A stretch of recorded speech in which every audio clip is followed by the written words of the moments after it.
आखिर कैसे फंस गई सोनम रघुवंशी। सोनम रघुवंशी के खिलाफ पुलिस को सबसे पहला सुराग आखिर क्या मिला, जिसकी वजह से सोनम रघुवंशी पर पुलिस का शक गहराया।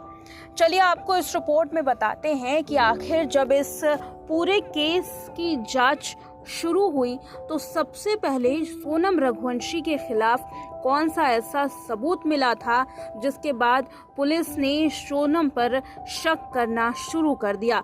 हालांकि सोनम तब तक गायब थी। राजा रघुवंशी और उसकी पत्नी सोनम ने चेरापूंजी में एक होम स्टे में अपना सूटकेस छोड़ दिया था। ये बयान होम स्टे के मालिक के जरिए भी सामने आया है। मालिक ने भी बताया कि उसके होम स्टे पर कोई कमरा खाली नहीं था, लेकिन कपल ने रिक्वेस्ट की कि एक दिन के लिए उनका सामान अपने पास रख लिया जाए, वो बाद में आकर अपना सामान ले जाएंगे। लेकिन सोनम कभी भी अपना सामान लेने होम स्टे नहीं गई। उसी होम स्टे में रखे सामान में एक ऐसा सुराग मिला जिसने सोनम के खिलाफ गवाही दे डाली।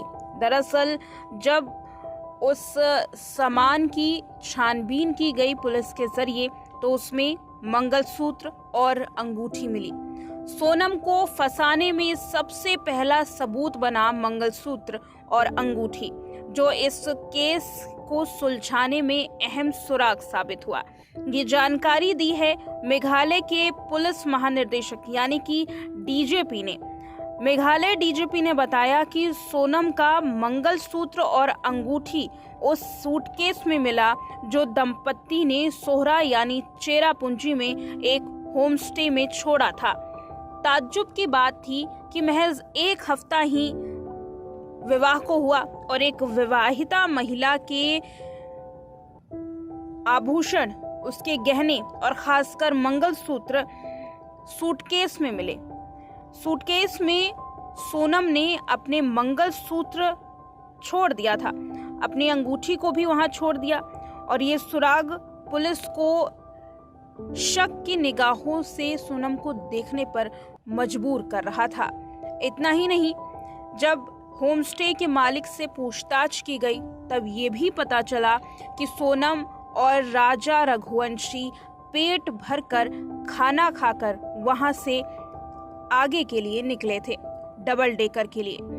लेकिन हैरानी की बात तो ये है कि सोनम ने अपनी सास से कहा था कि वो व्रत कर रही है, एकादशी का उसका व्रत है और उसने कुछ भी खाया पिया नहीं है।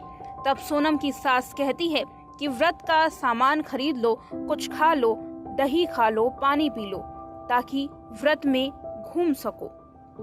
लेकिन होटल के मालिक ने ये हैरान कर देने वाला खुलासा किया कि सोनम ने कोई व्रत नहीं किया था, बल्कि वो पेट भरकर खाना खाकर होटल से बाहर निकली थी। ये ऐसे सबूत हैं जो सोनम के खिलाफ गवाही दे रहे थे और यहीं से पुलिस को सोनम पर शक होना शुरू हो गया। हालांकि लगातार मेघालय पुलिस सोनम को मेघालय में ही ढूंढ रही थी, जबकि 17 दिनों बाद सोनम गाजीपुर में मिली।